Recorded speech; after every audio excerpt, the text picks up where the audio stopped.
Yo people, welcome back to another video on the Big Staff channel, and today we're going to be talking about midfielders again. Now, with all the news and the speculation about Declan Rice, does he cost too much? Some fans don't want him, some fans think we should pull out of the deal, some fans didn't even want him in the first place. However, I've decided to make an alternative list of midfielders that Arsenal could sign that will still improve this squad and still do well for the Arsenal. Let's get into it. When making this list, I wanted to make a certain criteria. I wanted the players to not be too old. I wanted to keep it around 24, 25 to maximum 28 age range. I wanted to also pick players that have, yes, versatility, could play a lot of positions in that midfield role, and also players that are very technically and tactically aware, especially if they're going to be playing in that number 8 role like Xhaka used to play, in terms of having duties in going forward and having responsibilities and duties in tracking back and helping out the defense. So it was very much a broad search, and also I didn't want to get the top names of Europe because that would be boring. Why not? Let's talk about somebody else, you know what I mean? So without further ado, let's get into the first name, Declan Rice. The 25-year-old Belgian midfielder has been a bright spark in an inconsistent Atalanta side that finished 5th in Serie A this season. He scored 10 goals and got 4 assists in 35 games in over 3,000 minutes of football. Signing from AZ Alkmaar in the summer of 2021 for 14 million euros, he has managed to gain attraction and attention from Europe's top leagues after managing to get called up from the Dutch national team. He managed to play all 5 games at the recent World Cup for the Netherlands, including assisting against Argentina in the quarterfinals where they subsequently lost on penalties. He is known to play as a defensive midfielder but likes to maraud forward with the ball, like get the ball forward. If you was to go on YouTube and watch his highlights, yes, he's labeled as a defensive midfielder. He can put in the defensive work, but his main attributes are basically like playing as an 8, driving with the ball, progressing with the ball, having creative passes, and he has a wand of a left foot. Declan Rice manages 2 progressive carries a game, ranking him in the top 25% in Europe, along with creating 4.16 shot creating actions. That's top 5% in Europe. That's more than Xhaka and Declan Rice. That's more than the player we have right now that got us to 2nd and the player we want to improve this squad. So just think about the type of player you're getting in Declan Rice at that age, at that profile, and technically very, very gifted. Now, even though Rice has better defensive stats and seems more defensively sound, Rice is no slouch, with 2 tackles and interceptions per 90, along with 2.2 blocks and clearances per 90. With such technical ability, he's already proven to be able to score goals from midfield. He seems like a perfect replacement for Granit Xhaka. And only valued at 30 million euros by Transfermarkt, maybe Arsenal could come away with the cheaper option for Declan Rice, but also a technical upgrade on Granit Xhaka. Declan Rice is also very good from set pieces, a good dead ball specialist. He could be somebody that could bring, again, yes, that added quality and link up play in that midfield. He's known for his good passing. As I say, he's known for his technical ability, progressing with the football, and he's still no slouch. Again, still top numbers for a defensive midfielder, especially in an Atalanta side who's still very much inconsistent. He's shown his quality.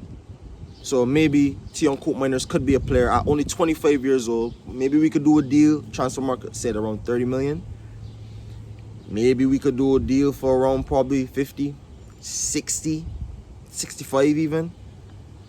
But yeah, if we're not in for him, but that's just one alternative Arsenal could look at. Let's get into the second one. Now, staying in the Premier League with alternative number 2, I went with Brentford's Matthias Jansen. With Brentford achieving their highest Premier League finish since the beginning of the Premier League, not the old First Division, this side was filled with multiple stars and multiple key contributors you could talk about. But the player I want to talk about is the 27-year-old midfielder, Matthias Jansen. The 27-year-old Great Dane midfielder has been a mainstay in this Brentford side, and this season he's taken a massive step forward. This season he's managed 11 goal contributions with 5 goals and 6 assists with over 3 1,000 minutes of football. That's over 9 more goal contributions than his previous season in the Premier League and over 1,000 more minutes. Only playing 90 full minutes 9 times in the 21-22 season, but this season he's with more consistent minutes and more consistent reps under his belt in that midfield. He's beginning to show his quality in the Brentford side, outperforming expectations. Even though his stats might not pop off the page, his dogged determination and work ethic in that midfield could be something Mikel Arteta might be fond of. Matthias ranks in the top 20 percentile in Europe for shot creating actions, so with clinical attacking options like Martinelli, Saka, Odegaard, Jesus, and only valued at 22 million by Transfermarkt, Arteta might be able to unlock a true transfer genius in bringing in the Brentford man to the Emirates. No, guys, again, as I say, Matthias Jensen's stats don't pop off the page when you watch him, but just his ability to control the midfield, control the tempo of the midfield. In that Brentford side, they don't keep possession pretty well. They like to just get the ball along up to Ivan Toney and play around him from there. That's their style of play this season. That has got them a good amount of success.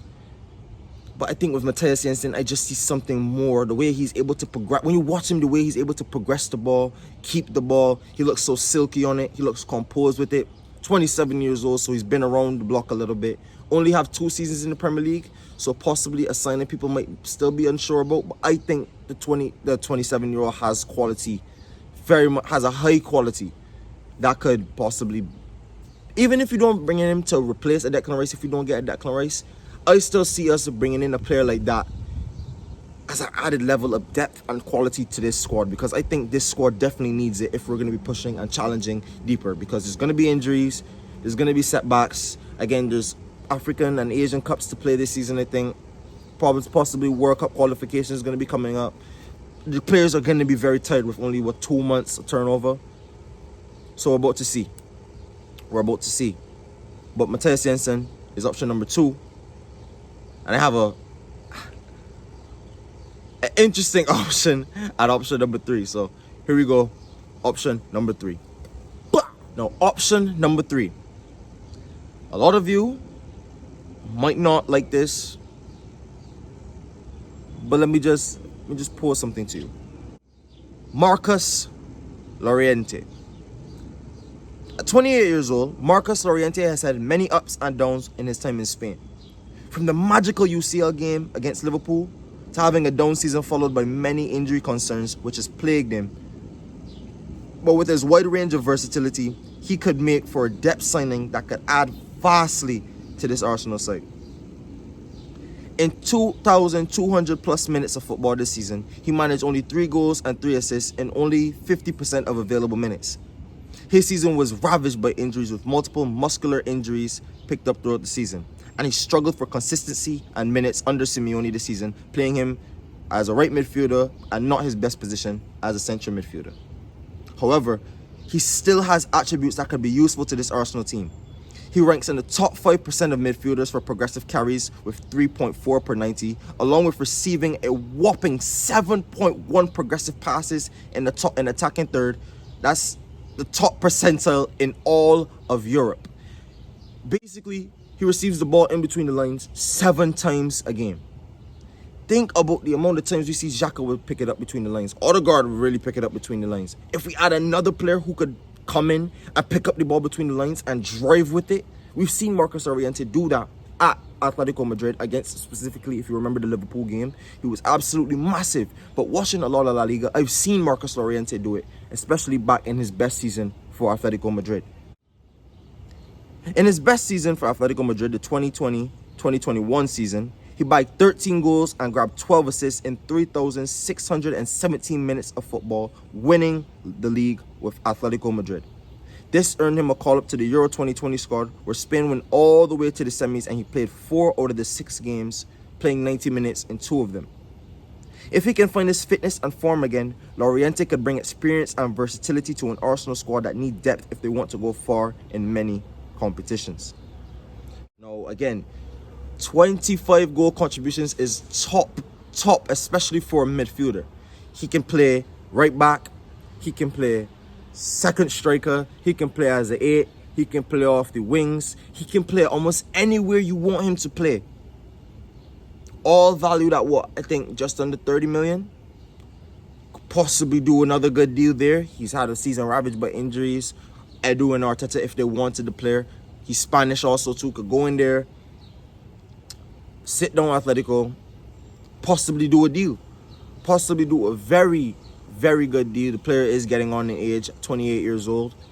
But I do think it's a shot worth taking if you're looking for versatility and you're looking for quality. Because at that level, a player that could be able to play that many positions, we've seen it with Nacho. Nacho plays for that Real Madrid squad, and key moments in Real Madrid's season, he's there.